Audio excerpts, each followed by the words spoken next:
ভাইজান গভীর মনোযোগ দিয়ে শুনবেন ভাই দুস্থ বুজুর্গ আমার। একদিন একটি মেয়ে স্কুলে যাচ্ছিল, তার পরনে প্রতিদিন ছিল তার পায়ে একজোড় স্যান্ডেল জুতা। জুতাগুলো ছিল পাঙ্গা জুতা। তার বন্ধুরা হাসাহাসি করত, আর ওই মেয়েটিকে দেখে প্রতিদিন শুধু হাসাহাসি করত। মায়ের ভালোবাসা কত গভীর! আজকে আপনি আমি মা পৃথিবীতে জীবিত রয়েছে, কিন্তু মায়ের মর্যাদা দিলাম না, মাকে ভালোবাসলাম না। যে মা আপনাকে জন্ম দিয়েছে, যে মা আপনাকে জন্ম দিতে গিয়ে তার মৃত্যু পর্যন্ত স্বীকার করে নিয়েছে ভাইজান আমার, ভাইজান নবীজি সাল্লাল্লাহু আলাইহি সাল্লাম মা বিষয়ে অনেক কিছু বলিয়াছেন। এবার শুনুন মূল কাহিনী। ওই মেয়েটি প্রতিদিন যখন স্কুলে যায়, সঙ্গে সঙ্গে তার বন্ধুরা তার স্যান্ডেল জুতাগুলো দেখে হাসাহাসি করত। এই মেয়েটি কিছুতেই মন খারাপ করতো না।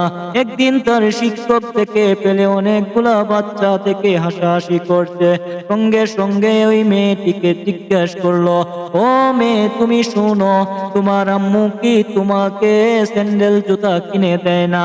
তুমি কেন এই পাঙ্গা জুতা পরিধান করো? তুমি কেন এই পাঙ্গা জুতা পরে স্কুলে আসো? এবার মেয়েটি কান্না করতে করতে কান্নার আওয়াজে বলতে শুরু করলো, এবার মেয়েটি বলতে শুরু করলো, আমার আম্মু আমাকে ভালোবাসে, তাই মায়ের পায়ের জুতোগুলো আমাকে দিয়েছে, তাই এই স্যান্ডেল গুলো প্রতিদিন আমি স্কুলে পরে আসি।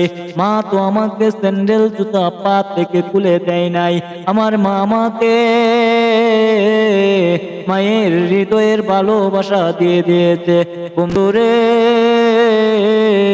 মেয়েটি তার মায়ের ভালোবাসা বুঝে গিয়েছে, কিন্তু আজকে আপনি আমি মাকে ভালোবাসতাম না।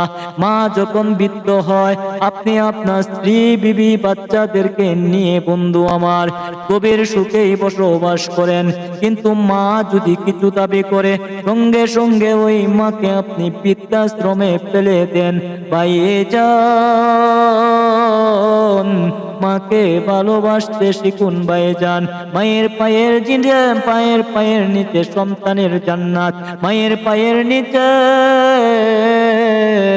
জান্নাত। দুনিয়াতে থেকে যদি জান্নাত করতে না পারেন, আখিরাতে পাবেন তার কোনো আশা নাই রে ভাই।